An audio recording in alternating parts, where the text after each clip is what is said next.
Chapter 10. The Japhethites. This is the history of the generations of the sons of Noah, and of Shem, Ham, and Japheth. Sons were born to them after the flood. The sons of Japheth: Gomer, Magog, Madai, Javan, Tubal, Meshech, and Tyrus. The sons of Gomer: Ashkenaz, Riphath, and Togarmah. The sons of Javan: Elisha, Tarshish, Kittim, and Dodanim. Of these were the islands of the nations divided in their lands, everyone after his language, after their families, in their nations. The Hamites. The sons of Ham: Cush, Mizraim, Put, and Canaan. The sons of Cush: Seba, Havilah, Sapta, Reamah, and Sapteca. The sons of Reamah: Sheba and Dedan. Cush became the father of Nimrod. He began to be a mighty one in the earth. He was a mighty hunter before Yahweh. Therefore it is said, like Nimrod, a mighty hunter before Yahweh. The beginning of his kingdom was Babel, Erech, Akkad, and Calneh, in the land of Shinar. Out of that land he went forth into Assyria, and built Nineveh, Rehoboth, Calah, and Resen, between Nineveh and Calah. The same is the great city. Mizraim became the father of Ludim, Anamim, Lehabim, Naphtuim, Pathrusim, Casluhim, which the Philistines descended from, and Caphtorim. Canaan became the father of Sidon, his firstborn. Heth, the Jebusite, the Amorite, the Girgashite, the Hivite, the Archite, the Sinite, the Arvadite, the Zemarite, and the Hamathite. Afterward, the families of the Canaanites were spread abroad. The border of the Canaanites was from Sidon, as you go toward Gerar to Gaza, as you go toward Sodom, Gomorrah, Admah, and Zeboim to Lasha. These are the sons of Ham, after their families, after their languages, in their lands, in their nations. The Semites.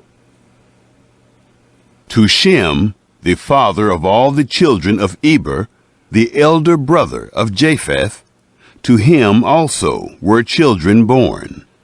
The sons of Shem: Elam, Asher, Arpachshad, Lud, and Aram. The sons of Aram: Uz, Hul, Gether, and Mash. Arpachshad became the father of Shelah. Shelah became the father of Eber. To Eber were born 2 sons. The name of the one was Peleg, for in his days the earth was divided. His brother's name was Joktan. Joktan became the father of Almodad, Sheleph, Hazarmaveth, Jerah, Hadoram, Uzal, Diklah, Obal, Abimael, Sheba, Ophir, Havilah, and Jobab. All these were the sons of Joktan. Their dwelling was from Mesha, as you go toward Sephar, the mountain of the east. These are the sons of Shem, after their families, after their languages, in their lands, after their nations. These are the families of the sons of Noah, after their generations, in their nations. Of these were the nations divided in the earth after the flood. Chapter 11. The Tower of Babel. The whole earth was of one language and of one speech. It happened, as they traveled east, that they found a plain in the land of Shinar, and they lived there. They said one to another, "Come, let's make bricks and burn them thoroughly." They had brick for stone, and they used tar for mortar. They said, "Come, let's build ourselves a city, and a tower whose top reaches to the sky, and let's make ourselves a name, lest we be scattered abroad on the surface of the whole earth." Yahweh came down to see the city and the tower, which the children of men built. Yahweh said, "Behold, they are one people, and they have all one language, and this is what they begin to do. Now nothing will be withheld from them, which they intend to do. Come, let's go down, and there confuse their language, that they may not understand one another's speech." So Yahweh scattered them abroad from there, on the surface of all the earth. They stopped building the city. Therefore its name was called Babel, because there Yahweh confused the language of all the earth. From there Yahweh scattered them abroad on the surface of all the earth. Genealogy from Shem to Abram. This is the history of the generations of Shem. Shem was 100 years old and became the father of Arpachshad 2 years after the flood. Shem lived 500 years after he became the father of Arpachshad and became the father of sons and daughters. Arpachshad lived 35 years and became the father of Shelah. Arpachshad lived 403 years after he became the father of Shelah and became the father of sons and daughters. Shelah lived 30 years and became the father of Eber. And Shelah lived 403 years after he became the father of Eber and became the father of sons and daughters. Eber lived 34 years and became the father of Peleg. Eber lived 430 years after he became the father of Peleg and became the father of sons and daughters. Peleg lived 30 years and became the father of Reu. Peleg lived 209 years after he became the father of Reu and became the father of sons and daughters. Reu lived 32 years and became the father of Serug. Reu lived 207 years after he became the father of Serug and became the father of sons and daughters. Serug lived 30 years and became the father of Nahor. Serug lived 200 years after he became the father of Nahor and became the father of sons and daughters. Nahor lived 29 years and became the father of Terah. Nahor lived 119 years after he became the father of Terah and became the father of sons and daughters. Terah lived 70 years and became the father of Abram, Nahor, and Haran. Terah's descendants. Now this is the history of the generations of Terah. Terah became the father of Abram, Nahor, and Haran. Haran became the father of Lot. Haran died before his father Terah in the land of his birth, in Ur of the Chaldees. Abram and Nahor took wives. The name of Abram's wife was Sarai, and the name of Nahor's wife Milcah, the daughter of Haran, who was also the father of Iscah. Sarai was barren. She had no child. Terah took Abram his son, Lot the son of Haran his son's son, and Sarai his daughter-in-law, his son Abram's wife. They went forth from Ur of the Chaldees to go into the land of Canaan. They came to Haran and lived there. The days of Terah were 205 years. Terah died in Haran. Chapter 12. The Calling of Abram. Now Yahweh said to Abram, Get out of your country, and from your relatives, and from your father's house, to the land that I will show you. I will make of you a great nation.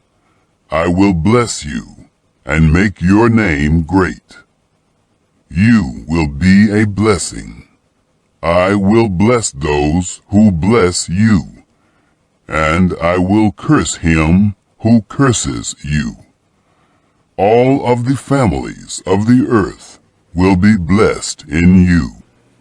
So Abram went, as Yahweh had spoken to him. Lot went with him. Abram was 75 years old when he departed out of Haran. Abram took Sarai his wife, Lot his brother's son, all their substance that they had gathered, and the souls whom they had gotten in Haran, and they went forth to go into the land of Canaan. Into the land of Canaan they came. Abram passed through the land to the place of Shechem, to the oak of Moreh. The Canaanite was then in the land. Yahweh appeared to Abram and said, I will give this land to your seed. He built an altar there to Yahweh, who appeared to him. He left from there to the mountain on the east of Bethel, and pitched his tent, having Bethel on the west, and Ai on the east. There he built an altar to Yahweh, and called on the name of Yahweh. Abram traveled, going on still toward the south. Abram and Sarai in Egypt. There was a famine in the land. Abram went down into Egypt to live as a foreigner there, for the famine was severe in the land. It happened, when he had come near to enter Egypt, that he said to Sarai his wife, See now, I know that you are a beautiful woman to look at.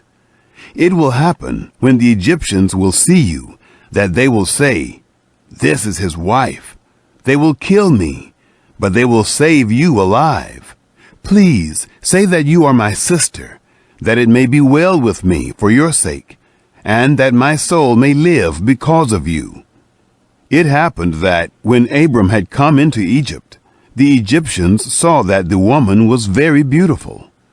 The princes of Pharaoh saw her, and praised her to Pharaoh, and the woman was taken into Pharaoh's house. He dealt well with Abram for her sake.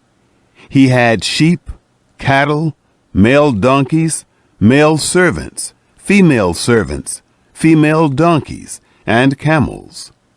Yahweh plagued Pharaoh and his house with great plagues because of Sarai, Abram's wife. Pharaoh called Abram and said, What is this that you have done to me? Why didn't you tell me that she was your wife? Why did you say, She is my sister, so that I took her to be my wife? Now, therefore, see your wife, take her, and go your way.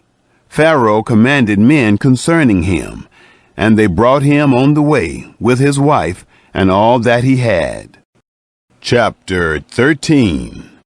Abram and Lot part ways.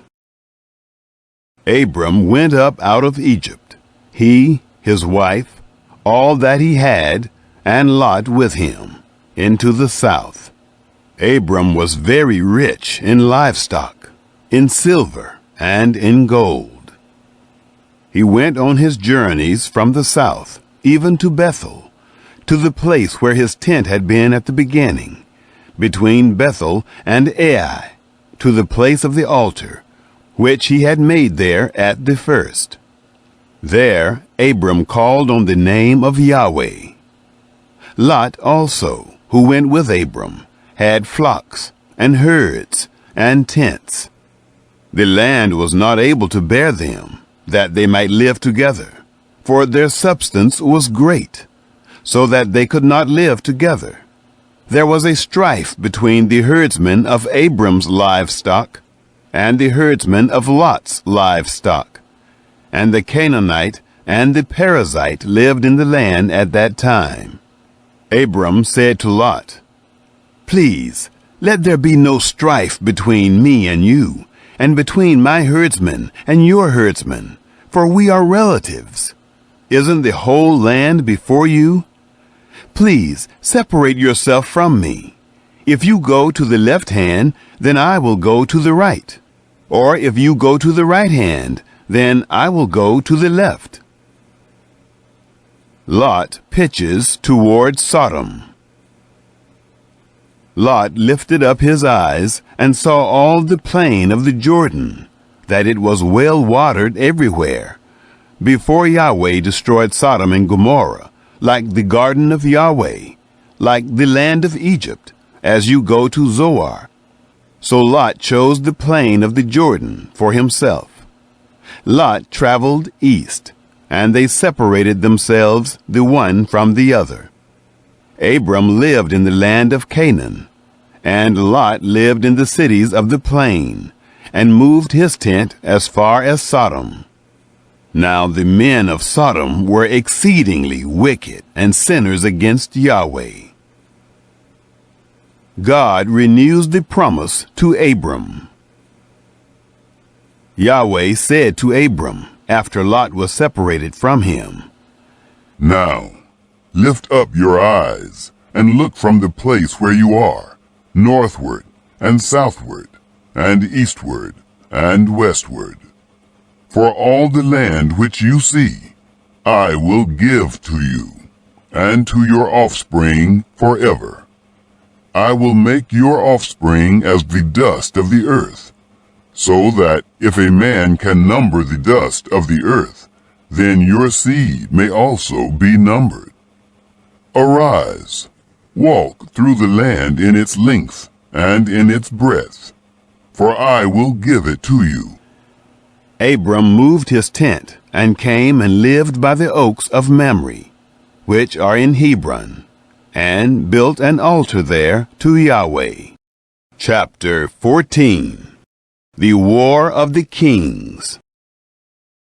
It happened in the days of Amraphel, king of Shinar, Arioch, king of Elasar, Chedorlaomer, king of Elam, and Tidal, king of Goyim, that they made war with Bera, king of Sodom, and with Bersha, king of Gomorrah, Shinab, king of Admah, and Shemeber, king of Zeboim, and the king of Bela, the same is Zoar. All these joined together in the valley of Siddim, the same is the Salt Sea. 12 years they served Chedorlaomer, and in the 13th year they rebelled. In the 14th year Chedorlaomer came, and the kings who were with him, and struck the Rephaim in Ashtaroth Karnaim, and the Zuzim in Ham, and the Emim in Sheva Kiriathaim, and the Horites in their Mount Seir, to El Paran, which is by the wilderness.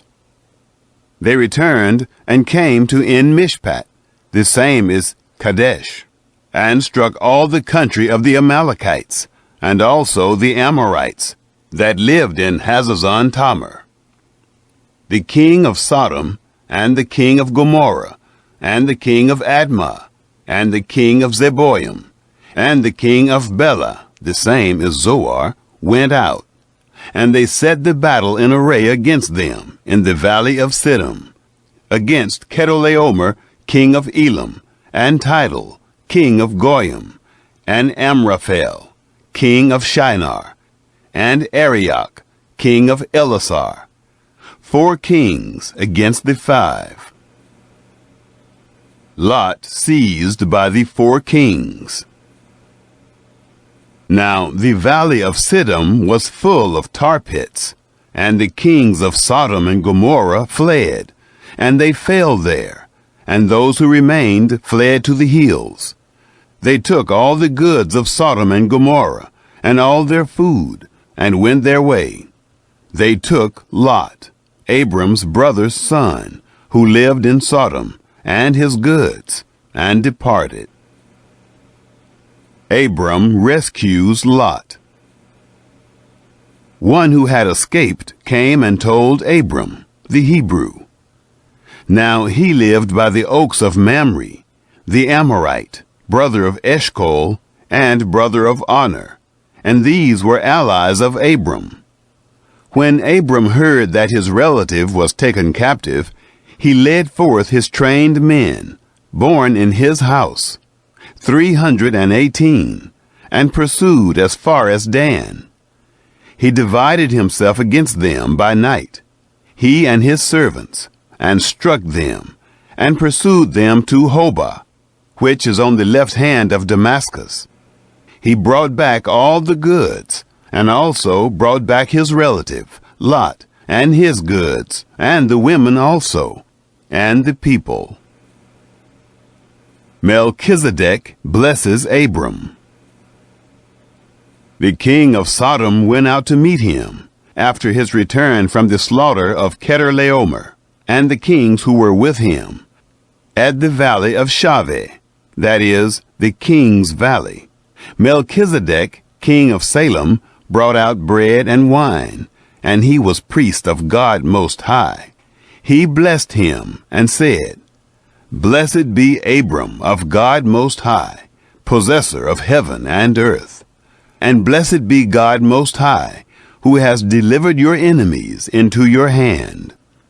Abram gave him 1/10 of all. The king of Sodom said to Abram, Give me the people, and take the goods to yourself. Abram said to the king of Sodom, I have lifted up my hand to Yahweh, God Most High, possessor of heaven and earth, that I will not take a thread, nor a sandal strap, nor anything that is yours, lest you should say, I have made Abram rich. I will accept nothing from you, except that which the young men have eaten, and the portion of the men who went with me, Edner, Eshcol, and Mamre. Let them take their portion.